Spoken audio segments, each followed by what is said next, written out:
Well, happy Sunday, everybody. Another day, Sunday fun day. And we always know Sunday fun day, we live. Scratch 0254, we live. Because, this is the best day. And as I promised you today, we will have another great show. Today we have Coach Mills of the Morans joining us on the show. Hey, what can we say? Great upset against Angola to qualify for Afro Basket. The last time we played Afro Basket was 28 years ago. I was a youngie on that team. So I'm bringing on Coach Mills with no further ado. Let me bring in Coach Mills. Coach Mills, good morning. How are you doing, man? I'm good. How are you? Yeah, I'm good. I just want to take a minute to tell you thank you. I understand the time difference and all that. Thank you. I know it's 3 a.m. in the morning, but you've taken your time to make it on the show. I appreciate you doing that. Oh, well, I couldn't turn PK down. I'm a big fan of the show. I love the people you interview and how you promote basketball in Kenya. So easy, yes. I appreciate you, and I'm humble. I'm humble with the kind words, but there's just a lot going on right now. With the pandemic and all that. How have you been working? How have you been staying sane and just staying focused, staying on task, and staying not being able just to be like, man, I quit, I give up. It's too much.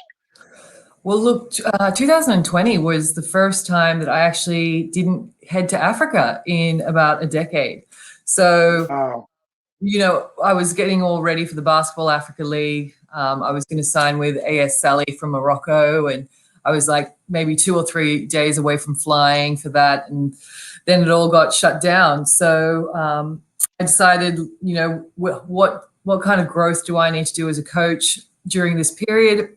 And I did a lot of online courses, webinars, and tried to, help other coaches out there who were kind of feeling cabin fever during the lockdown, and just build a network around that, and just tried to say as sane as possible by thinking, how can I use this opportunity while I'm not actually coaching to get better in other skill sets?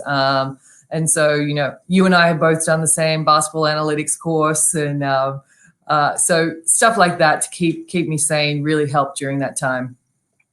Yes, I think I was on one of your coaching, one of the chats you were giving on coaches. I think it's coach's chat, and Yes. I heard you talking about basketball analytics. I was like, is it the same one? Because I try to stay close to the game as much as possible, even when I'm not fully coaching. So I do different courses, and I try to understand like the dynamics of the game, changing the game. So yeah, so that's been a great journey, and it's great to hear you do that. But we want to talk about the big game, but before we talk about that, we gotta go back. I want to go back, I want to go back. Like, what made you interested in starting to play basketball? Well, sport in Australia is very much like a religion. We live and die by it. It's not just a national pastime. So when my twin sister and I were growing up, we played multiple sports: netball, swimming, tennis, etc. But we actually only came to basketball when we were about 15. We watched the Women's National Basketball League here in Australia, and this was the golden era, like Lauren Jackson, Penny Taylor, Belinda Snell. Lauren Jackson. Yeah, all these legends, and our women's teams have been incredibly successful. And so we actually kind of taught ourselves how to play watching the WNBL. And so when we got to about 15, we're like, okay, we've watched enough. Maybe we should actually play. And so we started playing at 15, and we played until we were about 24, and not the elite level here in Australia, just the league under it. And then when we moved to Africa, we ended up stopping to play just because it didn't fit in with all the coaching and our work. And so I started coaching though when I was about 16 for basketball, because I was already coaching netball when I was like 14.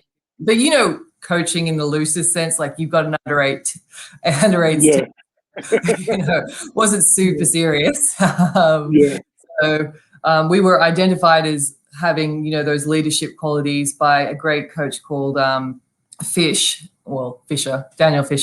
And so it was just being encouraged by another coach to go, hey, maybe you should do this. But I was actually really inspired to take coaching seriously by the female coaches in the WNBL, because our female league was dominated by women coaches, which was great at the time. And I think if I hadn't have had those kind of role models, I probably wouldn't have considered coaching a serious profession. Yeah, I know. Australia. There was a time the ladies team from Australia was tough. There was a time though that hey, team. we're still tough, man. Like I know you're still tough, but at least these days people can compete with you guys. Before it used to be. Can they? The only team that we're worried about is Team USA. Yeah. No one else. Hey, yes. I've seen some of those players, you know, like you mentioned, like Aaron Jackson, you know, they play great passer and that's all the sport. You know, just following what she has done and what she stands for. It's been, you know, it's incredible. But so when you are coaching, why did you really feel the need, like to coach, especially the men's side? You know, like why the men's side? No, why not the women's side? You know, like I've never thought about coaching the women's side. And again, because I understand there's so many different dynamics involved. I've watched coaches who are successful in women basketball, and I've seen what they do. So why did you decide men's basketball is the where you want to go, or is this that's what you want to coach? Well, when I was first coaching, I was coaching juniors, boys and girls, you know, under 8s through to under 18s. And then I coached senior women's for a couple of years. So it wasn't like I just suddenly went, okay, I'm going to coach men. I'm a coach men. Okay. Yeah. So it was never that. I've done my time with juniors. I've coached women. I'll probably go back to doing some work with women's teams. But I think when I went to Zambia in 2011, the opening tournament really only had men's teams playing. If I remember correctly, or where I was watching, they were only having the men's teams playing. And I wanted to coach while I was in Africa. So it was kind of like, well, this is my options. Because funnily enough, when I was coaching in Australia, the thought of coaching men hadn't even entered my mind. So, you know, like in a lot of these countries, you're taught not taught as a female coach, it's an unspoken kind of rule. You're going to be coaching women. So pathway. And so I kind of was like, oh, here's a challenge. And look, as much as people do say there's different dynamics, etc., I agree. But basketball is basketball, X's and O's. And actually women tend to be more tactical because they don't have that athleticism. So they play a more pure style of basketball. I think specifically in the African context, in the countries that I've worked in, the women's league isn't as developed. And so in terms of where I wanted to go coaching-wise, I had to be coaching men in order to develop myself. And I think in the 10 years that I've been on the continent, the women's game has drastically improved. And I'm actually really looking forward to Afro Basket for women in May. I think the talent there that is at those tournaments is great. And Senegal, Angola, you know, Nigeria, these teams, I can't wait to see who comes out on top.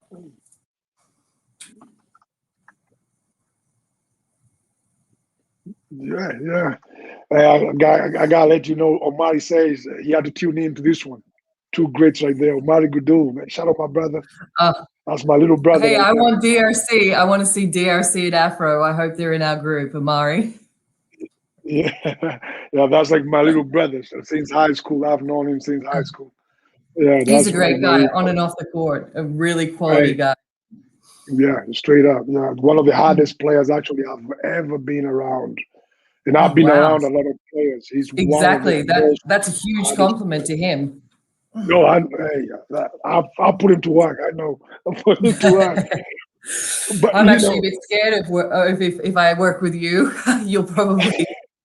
Oh yeah, he know. Like you know, it's different when it's unfortunate that like when you sit down. Like I've been blessed enough to play coach under some great coaches in some different great leagues. But when I sit down and tell someone, if this is where you want to go, this is what you want to do, then it becomes like, you start doubting yourself because you don't know if you're going to put in the work. But you got to put in the work, though. You got, people talk about opportunity. Forget opportunity first. Put in the work. So when opportunity meets 100%. Preparation, failing to prepare is preparing to fail. Yes, and that's what I like about you. Like even like doing my background and talking to different people you've worked with. Like for example, Mwape is a great friend of mine. Yes. He was my roommate. So he was Shout my roommate. Out to Zambia and Mwape. Yes. So even reaching out to him, just understanding like, hey, Coach Mills, like what does he's like, man, like she worked so hard. She there was not even a payment. She just volunteered to help us, and she worked so hard. So for you, why have you ever thought it was so important for you to, no matter what, to keep working? Like you didn't. It is not based on the contract. It's not based on, do I have a job? Why do you think for you it's been so important for you to do those things? Well, throughout my time in Africa, like you've just touched on, I've actually never been paid or signed a contract for any teams I've ever worked for. I've been lucky enough to have jobs where I can continue to coach like that, be that in Zambia or Kenya or Sydney. And so if I want to develop as a coach, this is how I've got to do it. And I've understood that and I've planned for it. If I didn't have a job, I probably like a corporate job, I wouldn't be able to coach and do the coaching I've done. I also think, look, I understand the federations, I understand clubs. A lot of the teams I've worked with aren't exactly rolling around in money. And they've given me an opportunity to head coach, like at the club level and the national team level. These are opportunities that women in general very rarely get. And so, I think it's a discussion between that club and the federation and myself and how we can look after each other. But I'm not one of those people who make ridiculous demands. I understand the struggle that federations have, especially during COVID. And I know that's very rare for people consider me a foreign coach. I kind of feel like I'm beyond that, to be honest. But, I know American coaches or European coaches that financially drain these federations. And for what? Like, we're trying to develop the game in Africa, and here's the context. I'm not saying you can't get paid, but there are federations that don't have that kind of financial backing, and there are federations who do. And for me, it's never been about the money. I can say that because I've got a corporate job, and I understand some people need that financial backing. I'm lucky that I don't necessarily need it. And I think if I want to continue to develop the game, this is how it is at the moment, and maybe further down the line, that will change.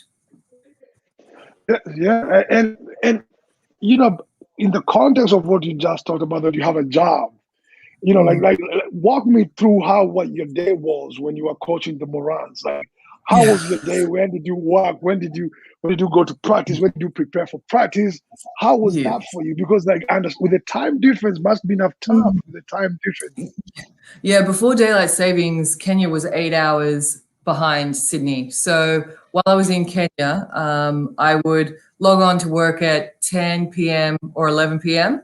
and work through till about 6:30 in the morning, go to morning practice for, an hour and a half, 2 hours, come back and log in and, start looking at practice for the week and, tweaking, as we all do. We've kind of got an outline for the week, but on a day-to-day basis, you retweak it. And then I would sleep for maybe 4 hours and then back at it and into evening or afternoon practice. So I was kind of operating on about 4 to 5 hours sleep during Kenya. But I was lucky enough, I wasn't working when it comes to game time, like in Cameroon. I wasn't working. It was just all about the games. But, you're up late cutting film, rewatching your own game. And let's just say once the tournament was done in Cameroon, I think I might have had maybe a 6 hour sleep, which was pretty good. Yeah. So, but look, if that's what I've got to do, that's what I've got to do. And it was only for a 3-week period. And when I come back to Kenya in, June, July for training camp for Afro Basket, I'm not going to be doing those dual roles. I'm going to be focused on the Morans and, getting as much valuable experience in Afro Basket leading into the World Cup qualifiers. Wow. Yeah. I understand the grind. I've been on that grind from some of the coaches, but to succeed as a coach, you have to grind. You have to, and unfortunately, some like we don't understand. Like sometimes I think as coaches in Kenya, we don't understand what it takes to perform at a high level. We expect as players to put in the work. But as a coach, you don't expect the coach to put in work. You want to come and go 1-on-0, 2-on-0, 3-on-0, 3-man weave. Yeah. That's how you want to practice. It's just hard. We can't do that no more. Everybody has caught up with us. We can't do that no more. I don't know how coaches rock up to training sessions not having an idea what they're going to do. Like, that freaks me out. So, I mean, I remember the first day I had with the Morans. Everybody's like, there's some interesting articles out there that were complete nonsense, but I knew every player's name who had played in qualifiers. I knew what plays we were running and how I was going to change them. So I came and I think I started practice with film. I was like, guys, have a look at our transition defense. And so that's why I think it's such a smooth transition over to me as the head coach, in terms of I was ready to go. I was well prepared. The players, as soon as they knew that I knew their names and what they were running, they bought into it. And kudos to these guys who had never worked with me before. A lot of them I'd spoken to or knew me by reputation. And I think they recognized that I was going to put in the work. I was going to bring film and scouting and stats. And so when you feel confidence that your coach has prepared you in the best possible way, that translates to confidence in how you perform at these tournaments. Yeah, I know, but so like I know you're all about advanced stats and numbers and that. Yeah. But and for for Preston, for Taylor, for Joel, that's easier transition. But for the local players, we don't even have regular stats. We don't even have. You have 3 rebounds, you have 2 assists, 5 turnovers. We don't have the basic stats. So how do you walk those guys, for guys who are not using to see their stats every game, to the point where they understand advanced stats? Oh, it's an education process. And I was super lucky to be working with a group of players who was very open to that. I mean, I remember sitting down one-on-one with Griff and, because he was someone who really wanted to understand like the 4 factors, which, I kept talking about, and the players started. It didn't happen overnight. They were kind of like, obviously, it's a process. Talking about, and it's a continual education process. Even for you and I, we're continuing to still learn about these things. And so, it was team meetings, it was team scouting, film, and integrating it small ways. It wasn't like, bang, here are the numbers, deal with it. So it was very much an education process, and the guys did a great job buying in and learning about it. I still talk about it regularly in our WhatsApp groups, and we'll continue to use it for Afro Basket and World Cup qualifiers. And numbers aren't for everyone. Like there are pro players all around the world who are like, yeah, I don't want to know. And that's fine. They're more about film. And so you've got to understand your plays on a individual basis. Some guys who love it and can use that information. There are other guys who are like, no, that's not how I read the game. And they'll be like, I need to watch film or I need to scout. So just understanding the difference between everybody. But us as a team, it was a useful tool in not only understanding our strengths and weaknesses, and where we specifically needed to improve, but also in terms of our opponents and even team-wise and player-wise. And you being someone who's watched our leagues, you've watched leagues in Africa, you've watched different leagues. What is you've watched North Africa? What is that one thing you think like East and Central Africa don't do that North Africans are very good at, or North or West Africa are very good at, like the Egypt, the Angolas, the Senegals, Cameroon. Like, what do you think they do that we don't do, that we need to bring that up to be able to compete with them, because sometimes we can't even compete with them? Well, I think the thing that separates, say, the pro leagues like, Tunisia, Egypt, Angola, their league is that they can actually run plays. That's the difference. They can execute. They've got coaches who put playbooks out there. They're not running up and down like headless chicken. They're out there executing offense. They're doing things defensively. What are they doing on a side pick and roll? What are they doing on the middle pick and roll? What are they doing on staggered screens? And they can actually go out and execute. I think that's the big separator. And I'm not saying it's a basketball intelligence thing, because, guys in Kenya, very switched on. Guys I've worked with in Zambia, the same. It's just that they haven't had the exposure to perhaps coaches or other teams that play like that. And therefore, there's no need for them to change. And if you think about top teams in KBF playing in that league, how do they play? And if I'm not winning like they are, why would I try and change? I think it's a matter of just being, if I'm totally honest, a bit lazy. And, hey, I'm winning like this. Why would I change? Well, you've got to look at yourself. You're the best team in Kenya, Zambia, Zimbabwe, wherever, and you're setting the pace. Now, if you can't run horns or, a simple flex offense, what does that say about your league? What does it say about the teams below you? I think a lot of leagues in Africa who aren't professional are comfortable with being comfortable and don't see any reason to change until they go to these kind of events. And then you go to the regionals, yeah, they go to a zonal event or they go to an All Africa event, and then they're like, oh, okay. So, you look at teams like Petro, Augusto, USM, Zamalek, and these teams have been playing that way for decades. So what's the excuse given by other clubs? Why are you still just up, back, up, back? I can watch an entire game where there's not even a single on-ball screen, sorry. Yeah. Wow, okay. So it's a matter of challenging ourselves, and not just on a coaching level, but on a player level, being like, we need to improve. And this is how, like, look at Zamalek or look at Petro and be like, how do we play like we're not going to be them, but how do we play like that? How do we put structure in? How do we execute? And executing, hey, look, we can all have pretty plays that look great, but if you can't execute them, that's a whole different story. Yeah, you've mentioned, because even like myself, I remember like, 93, some years back, and I had an opportunity to coach the team, and you come in and you expect everybody to understand 2-man game, 3-man game. You expect people to run 4-man game without showing them.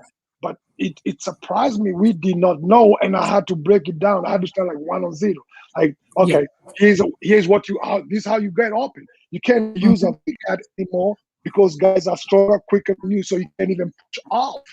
You have to maybe make a basketball cut to force them to stop you so you can come back for the ball. And those are unfortunate.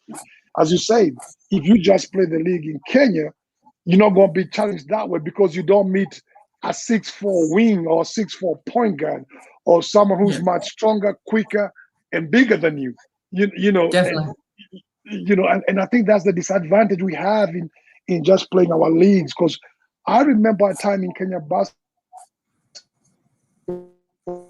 there was some DRC came to Kenya, and these guys were 7-footers and 6'11", and we had never seen 6'11" guys, and they were blocking our shots left and right. It forced us to make our jump shots, and that's the truth though. Like if you, as you say, if you're comfortable, you can't get better. Exactly. I mean, and look, I've made mistakes as a coach. When I was working with the Zambian national team, I came in with a lot of plays, and we played Angola in Zone 6. And it was simple things like just getting open on the wing. Like we had all these plays, but I hadn't broken it down to that level of getting open on the wing, the 2-man game, you know, how to defend a side pick and roll as opposed to this. So sometimes you need to you get a bit excited and you're like, hey, I love this play. Yeah. You need to step back and break it down. And, you know, so I've learned valuable lessons about that. But talking about, you know, the 6'11s or the 7-footers, Preston, when he played Senegal in Cameroon this time, he understood what it was like to play against the Senegal, because you can be maybe a meter in front and you're just like, I'm just going to lay this in. No, you are not. That's out of my house, man. So playing against that athleticism as well that you see in Africa, it takes time to get used to. And it wears you down if you're not a strong guy, if you're not used to go to the weight room, the pushing, the shoving. You know, you might be a good player, but if you don't go to the gym, in a 40-minute game, someone who's constantly pushing you and they're used to playing like that, it wears you down. You're not going to be good in the fourth quarter. Well, I remember when I was in Kenya the first time in 2015, and I was in the USIU, and they were doing some cross training. But then I spoke to some other players in the league, and I'd be like, "So what are you doing at the gym? What are you lifting?" And this blank look on their, why would I cross train? Why would I lift weights? And that has changed since 2015, but it's still really not that prevalent in the semi-professional leagues across Africa. If you want to play at the top level, you need to be able to handle that physicality. For sure. And especially, you know, being undersized, it demands a lot from you, because you know, if you're guarding a post player who's 260, for example, and you 180, most Kenyans be 210 or something like that. So if you're guarding that person the whole game and you're pushing and you're trying to front and he's pushing you down, banging every time it comes, but by the time he's that's the odds. You're not gonna be good in the fourth quarter. You know, I got Coach Striker is on here. Coach Striker says, sorry, put the wrong one. Coach Striker is on here. He said, Kenya basketball is finest. Thank you both for all you do. I was born in Nairobi, tuning in from GA, USA. Coach Striker, appreciate you. Great to meet you, Coach Striker. Thanks for tuning in.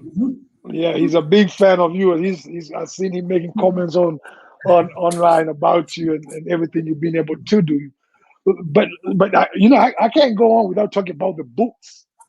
We gotta talk about the boots. You know, we gotta talk about the boots and you putting those on. I read a comment somewhere, but I'm gonna let you explain it to us. The whole purpose behind the whole purpose. Look, I've been wearing them probably for about a decade now. It was very much a trademark of mine in Zone 6. All you had to do is be like, you know, the coach who wears the boots, and people would be like, so I think I was heavily influenced by the female coaches in the WNBL, and they were wearing power suits, high heels in the 90s and early 2000s. And I've always felt like, yes, there's practice time and, you know, you're in your gym gear for that. But when it comes game time, that's business time. And I think taking it to that level of professionalism, and before COVID, you know, NBA coaches had to wear suits, etc. And coaches all throughout Europe wear suits. And I was like, well, what do I wear to my corporate job? And so from, you know, the waist down, that's corporate. And then I've got to obviously represent wearing whatever team I'm working with. So it was, for me, it was about looking more professional when I was coaching. But I added the boots in a way for a feminine touch. You know, a lot of the time I'm looked at, being a female coach is kind of coaching men is looked at in a negative light. Like, what is she doing? And so this is just a reminder that, yes, I'm female. This is how I am, and I'm not ashamed about it. And, you know, like standing next to someone like Bush, who's 7 foot, I'm only 5'11", so I needed some extra inches. So, and I make sure I never stand next to him in photos. So, Yeah, you got to stand next to the point guards. Yeah, yeah. I'm like, Griff, where are you? Or Yeah, yeah, Eric, dude. Yeah, those two yeah, in particular. But yeah, I just like to look a little bit more professional for game time. Not every coach wants to do that, and that's fine.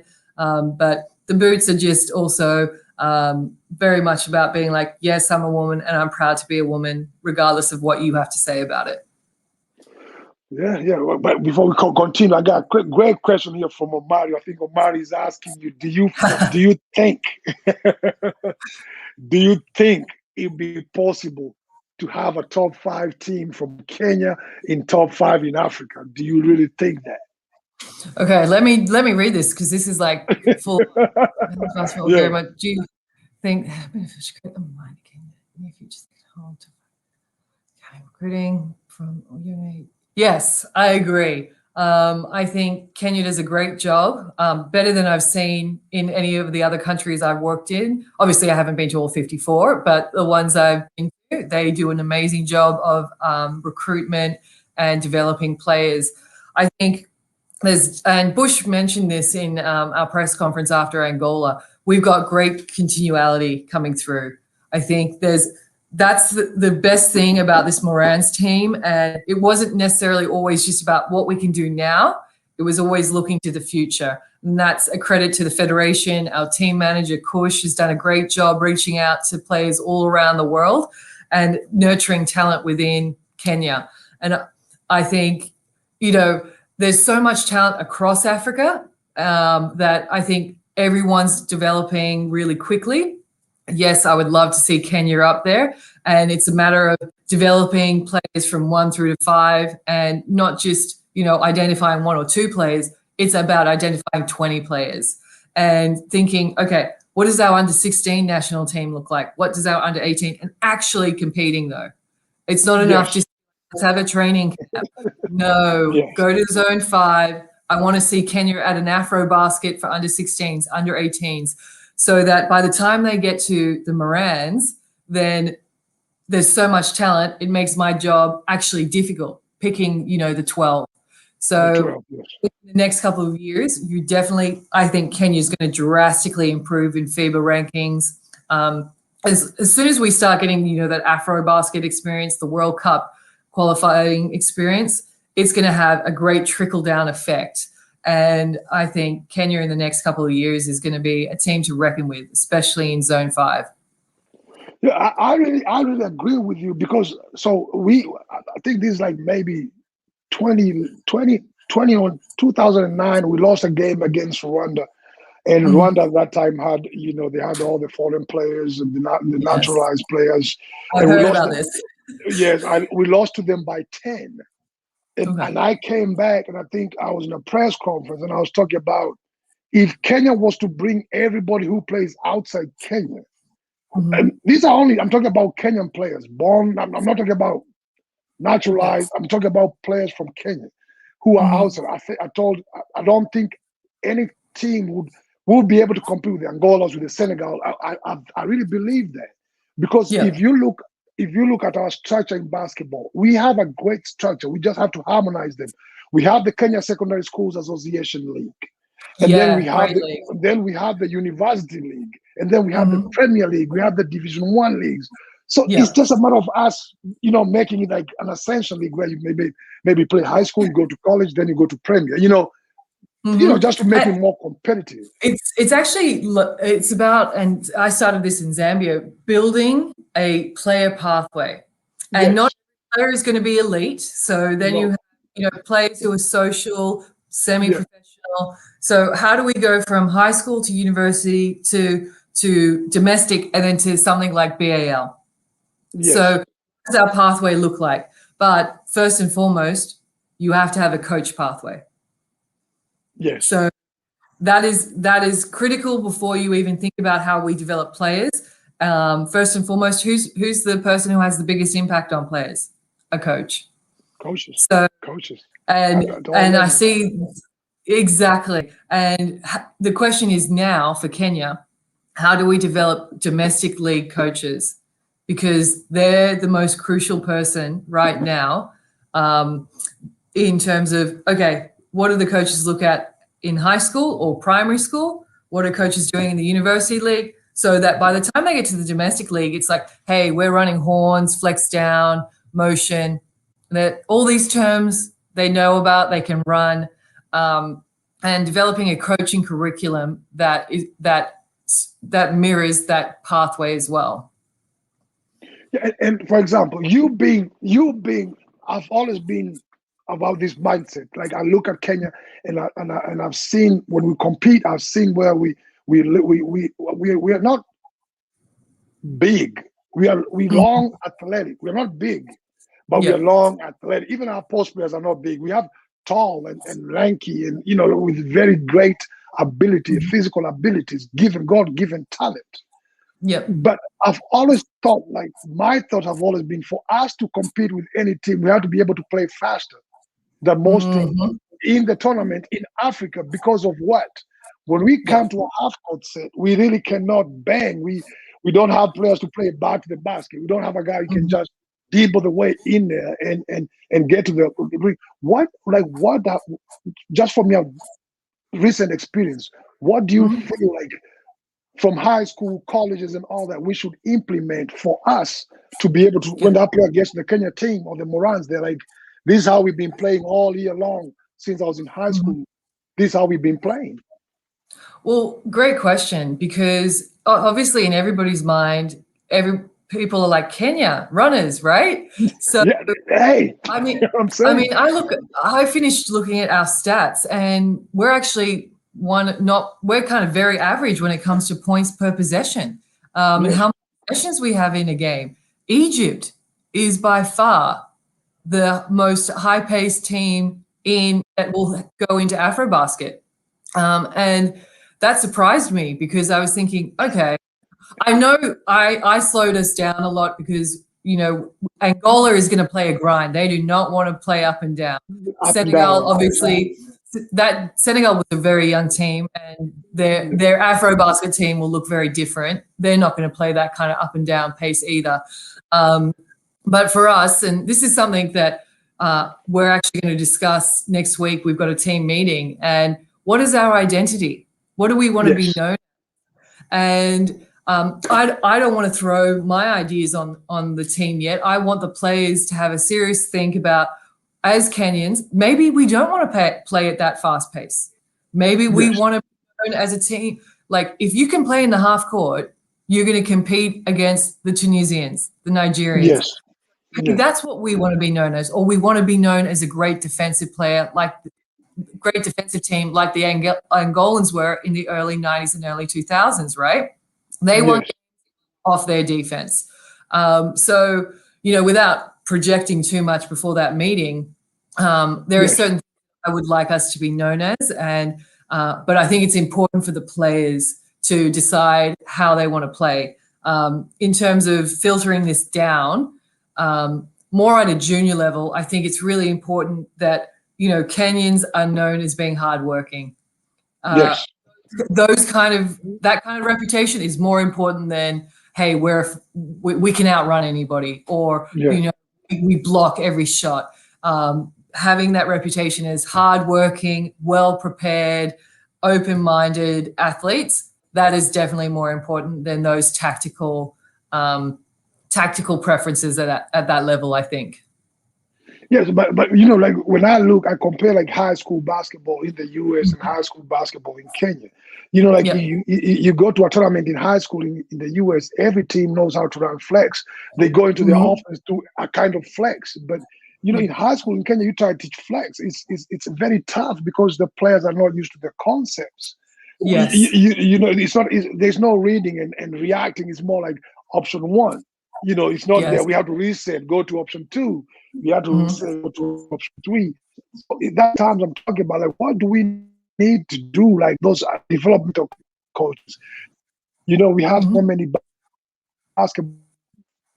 We have those academies springing up in Kenya. So those are the questions we need to address and figure out how we can harmonize all our efforts to be safe, so if they come to a clinic in, let's say in Kisumu, I'm talking about the same words as a clinic in Nairobi. The words are the same. If I'm Yep. saying flex, everybody understands what flex is. Mhm. Exactly. And that's, I think, building a coaching curriculum, not necessarily taking what FIBA Africa puts in, but building a very specific one for the KBF that is used from juniors through to seniors, and having coaching clinics where everybody, all the coaches have gone through this curriculum. They understand, okay, for under 10s, here's the checklist. We need to make sure our under 10s can do A, B, C, D. And we're using this terminology so that when they get to under 12s, we're doing all these things. So, and I think you touched on it really well. It's all about harmonizing the independent coaching clinics, the federation clinics, and the FIBA clinics. Because, I mean, I could walk in, you could walk in and you're running a clinic in Eldoret, I'm running one in Mombasa. You call it flex, I call it triangle, just for the sake of calling it something else. And so now there's the confusion.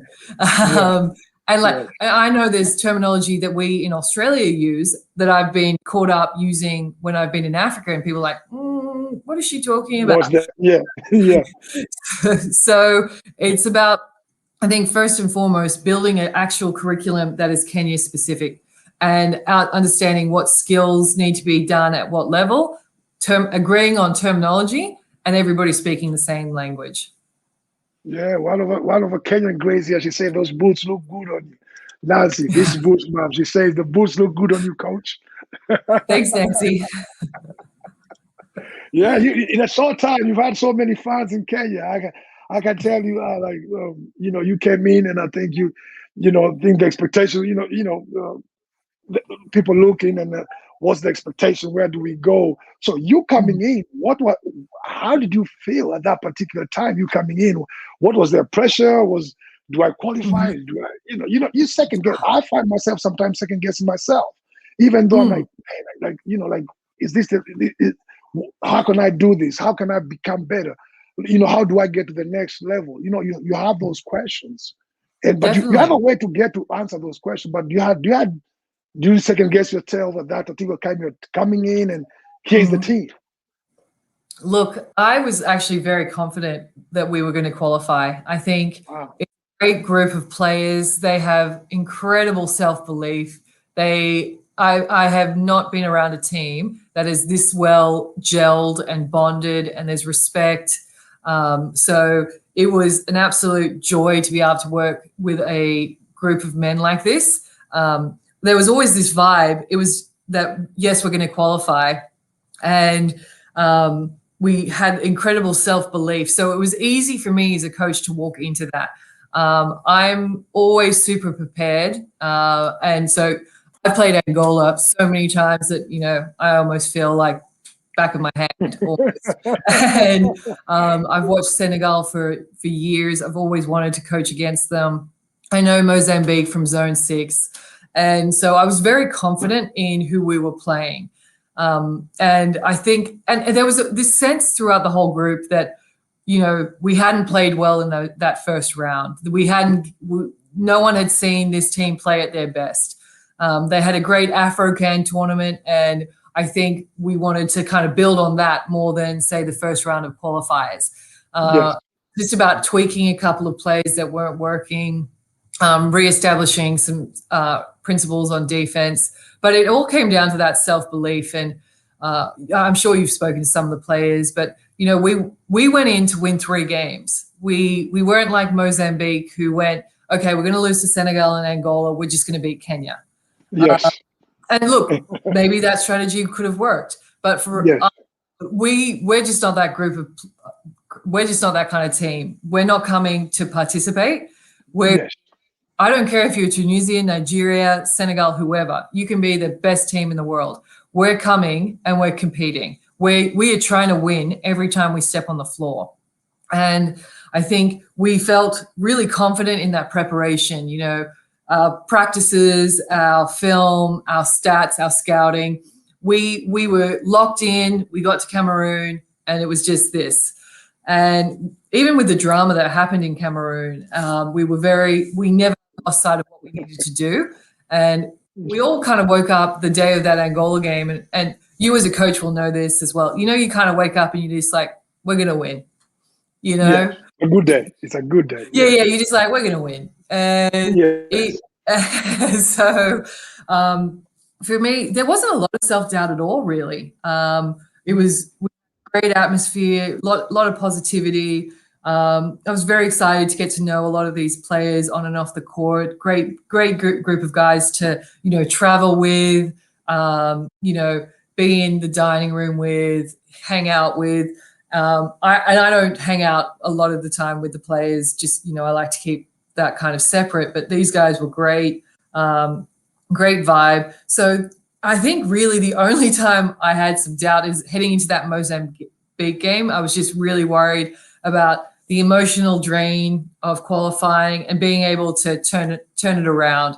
And so I think we just don't have that experience yet where you can be like, okay, we've won this game, on to the next one.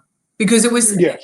no denying it. It was huge achievement for Kenya. And if I was being a little bit more realistic, turning around and beating Mozambique was huge, especially considering they had rested their players. Their coach had actually told their players, we're going to lose these games, so don't try too hard. Wow. Which is crazy in my Which is mind. crazy, I would so these guys were frustrated at their own coach. They were frustrated being absolutely smashed by Senegal and Angola. So it really, if you think about it, it was obvious they were going to unleash on us. Yes. I think that was kind of the only doubt I had, was that Mozambique game after we won against Angola. It wasn't how we wanted to finish the tournament, but I can forgive our performance in a way, because it was so huge. You take down a lion, you're not too worried about the antelope that's coming by. Hey, sometimes as a coach, you lose a game and you take that score sheet, you wrap it up and you toss it away. There you go. Yeah. Sometimes you gotta do that. But even me watching the games, I was like, we beat Angola. So I'm even trying to think about like what motivates these guys to come back tomorrow and play the game. Like I mean, it's a tough one, and that's what you're saying. We have to get there where, even those games that we think they don't mean something, we have to be able to turn around and play those to maybe work on our plays, to work on our execution. Maybe the emphasis is not now even about winning, but now let's execute. Like, let's get good shots. But I got to ask you. Oh, sorry. Go ahead. It's going to be huge for us, because for World Cup qualifiers, if we make it into the second round, our first round games carry over.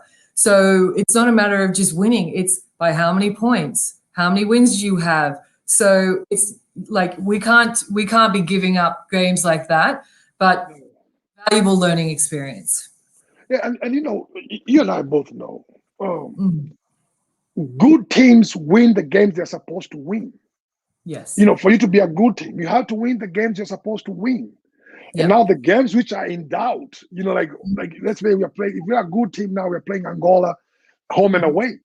We win the teams we're supposed to win, and now Angola and us, home and away, we try to split. We try to go 1-1, and if we can beat them at that place too, hey, fine. But we have to be able to split those home and away games. But Abel is asking, but Coach Lee's, as Kenya, we have a running legs and proper transition. That's why we have less fast break points, don't you think? Oh, 100%. Our spacing and decision-making in transition is a real issue, and something that I continue to highlight, especially in that first round of qualifiers. We had a lot of footage where, take away that Mozambique game, but against Senegal and Angola in particular, we unless it's a clear fast break and it's just one pass and, I'm a cherry picker is what we call it, where you're just basically waiting for that easy transition basket. If we've got defense in front of us, we need to make better decisions. We need to space the floor more. And this is something that we will continue to have to work on. And it also starts with our transition defense as well, understanding principles. If we can understand how to defend it, we can probably attack it better. Yeah. So, you had a glitch there, Coach. I lost you for a second, but I guess it's internet problems on my side. You know, I've talked to different people who have known you for years, like people who have seen you in Basketball Without Borders back in South Africa, you know, Yeah. talked to Moab, I've talked to different people, but you've always had this drive. You've always had this drive, and you felt you needed to get in and and and not just get in, but be seen as a coach. Hmm. Forget about a female coach. I'm talking about be seen as a coach, as an equal. Like you've always say this, you want to be known by what you know. Hmm. What you know. Why have you felt it's so important for you? If everything you've been doing, why have you felt it's so important for you for people to know you about not just as a female coach, but as someone who knows what they're doing? I think I've always just been driven by proving people wrong. It's not necessarily the best motivation, but also and all Sometimes it is. yeah, yeah. I enjoy the reaction now when people see me walk into a stadium and that level of confusion, like, she the water girl? Is she the physio? What is she doing? So it doesn't happen much anymore in Africa because people have seen me now so much. It's actually like, where's Coach Liz? For me, I've driven by a deep sense of purpose to always get better, prove people wrong, and be the Yes. first to do it. I've gone out of my way to be overqualified, you could call it.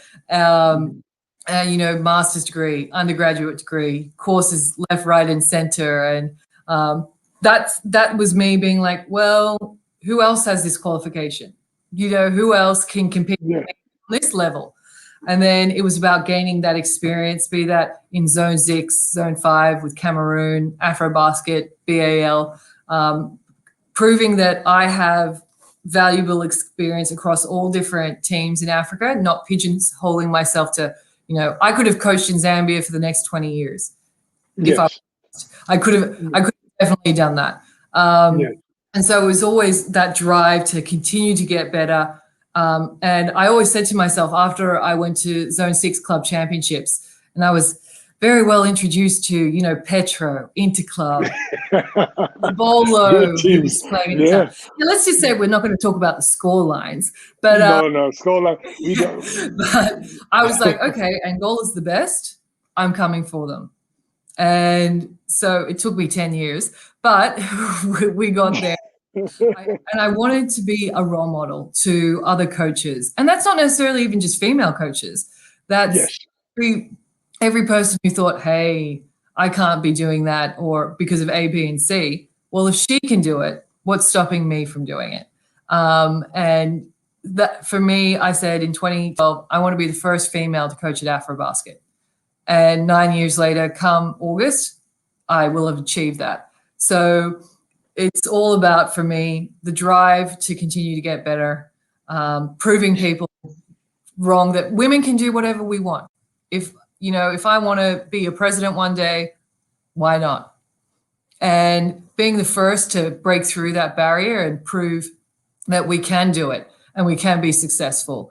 So different motivation across my career, but right now I'm just happy to be a role model. Yeah, but I'm saying you brought up a great topic. You know, you brought up women coaching, and women can do it also the same way as men. But you know, it's crazy for me to think about it. Like it's only 2019 that there was a first female coaching in Afro Basket for a women's team, for a women's Mind national team. blowing. Yeah. Yeah, and that was Natasha Cummings for Cameroon. Yeah, for Cameroon. And like Cameroon Yes. gave me that assistant coaching role for their men's team. So, you know, shout out to Cameroon for being, you know, pushing barriers, breaking that down. I'm just shocked because, you know, there's always been a female head coach of the Opals. I think maybe, which is our women's team here in Australia. I think they maybe did the 2016 Olympics with a male head coach, and that was a disaster. So we've gone back to female coaches. But I think the thing is, it's not necessarily about gender, and I'm not one of those people who like we have to have female coaches. I think the best coach should be coaching a team, be that male or female. I think Yes. maybe at the junior level, it's very important to have female role models that are visible. But I'd be shocked if we saw any female head coaches at Afro Basket for women, which is disappointing. Less Cameroon again, but. Yes. It's just even in our domestic league here in Australia, this is the 42nd edition of the league. Out of 8 teams, 2 female head coaches. Like, Yeah, I understand. But even I read an article. You're commenting on an article. You say before, when you were younger, there was more than 8 great coaches who are female coaches, and now there's only 2. So are we taking a step going back or are we going backwards? forward? Yeah. Yeah. Yeah, and even some of your comments, like I've read some of, how you feel like, federations also have a big part to play in this. And shout out to KBF for taking that leap of faith. You mentioned federations also have to be willing to take that mantle in their hands and to extend it to a female coach, or to look for candidates who are also female. Can you expand more on that, and why you thought it was important for you to mention that part of the federations? Well, federations are the decision makers. So they need to be engaging young women or, women in their 20s who have leadership capabilities. They might have been great players who, stepped away from basketball for some reason, but it's about re-engaging these players or people who are passionate about the game. You don't have to be a player to be a coach. And so engaging them and actually providing them with opportunities to coach. It's not enough to be like, rah, we've got a women's coaching conference and we're educating all these coaches. But what jobs are you providing them? What teams are you giving them? And also being open to being like, if someone's like, hey, I want to coach under 18 men. Okay, here you go. It's not having quotas either. It's about actually developing elite female coaches who can work with these teams and having male allies. I think, chairman of KBF is very much an ally of females. You see, obviously Kush is our team manager. There's a lot of females within the federation who have decision-making capabilities. So it's not just having female coaches, it's having females in management. It's who help make the decisions, because diversity in the decision-making process is also crucial. Different perspectives. So I think, taking it back, we need federations all around the world. It's not an African problem, it's a global problem, engaging more women and providing them opportunities to learn and coach, and providing them with mentors, and having men. A lot of the time they're like, let me, mentor this young buck who's, it obviously a he, but why aren't you taking under your wing a female coach and actually actively thinking, okay, where's a female coach that I can mentor? Because we can't do this without men. And, Johnny brings out great points. So like in Kenya, people sleep and you wake up and you want to become the head coach. So let's talk about the valuable lessons. I know you keep talking about this, all about your interviews. The assistant coaching jobs you've done have prepared you well for this moment. We are the head coach. Whereas in Kenya, I think we skip those parts. We skip being an assistant coach, and you just all of a sudden you're the head coach. Because you're the best player on that team. You retired. And now you're the head coach. But what's the most, why is it so important to, I feel for me, it's made me a better coach going from a graduate assistant where you not do anything, no decision making. You're just involved in running errands for the team, assistant coach, to where you can even give an opinion to the coach, to the head coach, and he can actually listen to you. So that structure, I think that's what we lack also in Kenya. Let's talk more about that.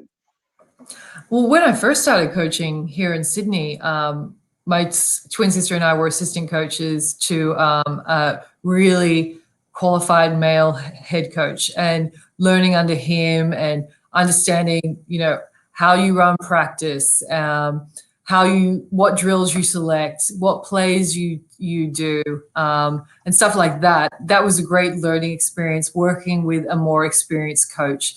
when you can have that opportunity to have a mentor, instead of, as you said, just rolling out of bed and being like, okay, I'll head coach. Being able to learn under the guidance of another coach is huge. And then when I got my first head coaching job, when I head coached at the local level, but what we call representative, I was, which is the step up, basically. It's like being in a Nairobi select team. So, being an assistant coach and learning from older coaches, more experienced coaches, where you don't necessarily have that responsibility of making those big calls yet. I think it's being able to watch other people make those decisions and be like, oh, okay, and understanding their decision-making process was huge for me. And then when I went into Zambia, I was head coaching at the club level. And I was lucky enough in Zambia to be able to make mistakes, and they weren't crucial. It wasn't detrimental. And as coaches, we learn so much more from, those mistakes than we do from winning anything. And so being in an environment where few mistakes here and there weren't going to derail, a championship, that was crucial for me. I was really lucky to be in that environment. And then stepping back and being an assistant again, because I was head coaching from 2011 till 2017. And I think during that time, I won a couple of championships and had a couple success with their national university teams. And so I kind of got big-headed. I kind of thought, hey, I'm the Greg Popovich of Zone 6. And so when Zambia failed to qualify for Afro Basket, that was a humbling experience. In terms of, and I was devastated. I was absolutely devastated when we didn't qualify, but I am such a better coach because of that. If I hadn't have had that setback, I probably would still be coaching in Zone 6. I'd be very comfortable being a big fish in a small pond. And I was comfortable with being comfortable. And that failure really set me down the path where I can succeed now. But stepping back into an assistant coaching role, especially more with Cameroon, was valuable in that working with a coach from Europe and learning a lot of what not to do, unfortunately, with that team was also valuable, and not being in that decision-making chair as such. And this was my first time at a World Cup qualifier going against Tunisia, Morocco, Angola again, and Egypt.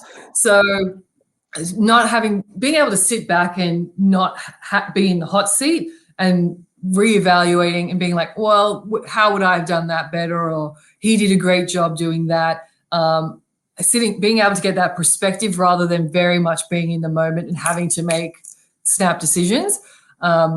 That was great, but I'm very happy to be back head coaching and making those kind of decisions. And there are some people who are great assistant coaches and that they're very happy being that, and they're great at it. But I'm happy to be back in that decision-making seat, and I'm more confident living and dying by the decisions I make. And I feel like I've learned a lot of valuable lessons along the way, club level, national level, assistant coach, head coach. And I would definitely be, if I was working with a head coach that had great experience I could learn from, sure, put me in the assistant coaching role. I'm not someone who thinks that I know everything. Clearly, I've still got a lot to learn. And I think for all coaches, it's about being open to, this person, I can learn from them. And if that means I've got to be the third assistant, so be it. It doesn't matter how old or young you are. If you can learn from someone, you've got to be open to it. Yeah, especially coaching. You learn different things. You learn different things. Different leagues play. Different leagues they play different things that every other person doesn't do or doesn't. They don't understand because in like South America league is very different from Africa leagues, and definitely Europe league is very different from Africa. There's no they don't even cross. It's like you're watching these two different things, and you're like, wow, they play like Definitely. that. Why do they play like that? So. Oh, but as we come winding down, I know there's those people like someone is looking at home and being like, how do I embark on a journey like Coach Mills? How do I get to my end point? How do I achieve my goals? Not necessarily coaching, because Mhm. when I do these shows, it's not just about sports. It's just even in life. Someone might be going through hardship, but there's always lessons people can draw from everybody's journey. Every journey is Definitely. unique. Everybody has gone through their own ups and downs, and the way you handle them is so different. What is Mhm. that one thing you think for you has been the Yeah. key to get to you where you are today? For me, it's about having a really strong support system, because I look around and, there's not a lot of people doing what I'm doing. And so it's about having friends and family, not just in Sydney, but like in Africa as well, who I can rely on, who I can bounce ideas off, who can pick me up when I don't think I can do it. Especially like I mentioned, when I came back from Zambia in 2017, it was the first time in my career that I turned around and said, I don't think I want to coach anymore. And if Yeah, I didn't have my friends and family who were like, no, this is what you want to do. You've dedicated your life to this point up to do this. You can't let one setback derail you. And I'm incredibly lucky to have a twin sister who comes to most of my tournaments, who's up at all hours watching these if she can't be with me. Great group of friends who like they don't even understand basketball, right? And they'll log in to watch games. So yeah, for me, it's about having a great support circle. Having mentors has been crucial as well. I've had different mentors along the way, and having a deep sense of purpose. I've always known what my ultimate goal was. There might be one or two slip ups where for example, the Zambia 2017 campaign, but yes, those never a failure, always a lesson, right? And yes. I would be where I am now without that. So, three things: sport, friends and family, mentors, and having a deep sense of purpose and goal that you are working towards. That's always helped me get to where I am. Wow, man, great things to have. You talked about support. I think support is the toughest. Mhm. I think for me, it's been the toughest thing. Like if you have the right people in your corner, you Mhm. can go so far. Like I remember, I landed in the U.S. I did not know anybody in the U.S., but this one lady, she took me in as her son. Charlie Garner, she took me in as son, and she's been to all my games. She all my Wow. games, came to all my games. When school was closed, made sure I had some. And I think that's the difference between me and a lot of the Kenyans who came to the States. Is Mhm. I was able to get that support. Someone in my corner who was there all the time. Like when Yep. school was closed, I didn't have to worry where I was going. I knew she would come pick me up and she would put me up for Mhm. the summer, and then I'll go back to school. Whereas other kids had to go and work and didn't have time to work on their game. So I really, when you say support, I understand that when you mean support. But as we Mm. wind down, shout out Coach Abdul Rahman. He's on here. Mohammed, he's on here. He's Mhm. saying congrats. Watching Coach Mohammed Edmond Alberto. He's great coach. Of course. Shout out to Coach. Bosire, he says Trailblazer. Congrats, Coach Mills. Ah, These are some of yes. Kenyan. Yes. So um, as I wind down, I just want to take a great shout out, tell you thank you for taking your time to do this. I know it's 3 a.m. in the morning and you're already awake now. I guess you're not going to go back to sleep. But I I'm going to appreciate start you. work in a couple of hours anyway, so Yeah, I But appreciate you taking your time to do this. I really do. well, thanks, PK.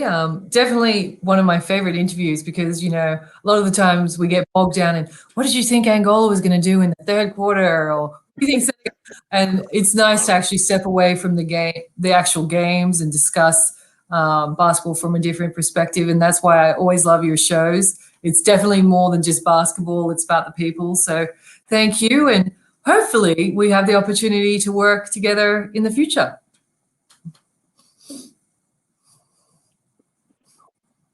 Hey, man, great. Thank you. I appreciate it. Anytime. I always tell I'm a sucker for Kenya basketball. Yeah. Like anything for Kenya basketball, I would do.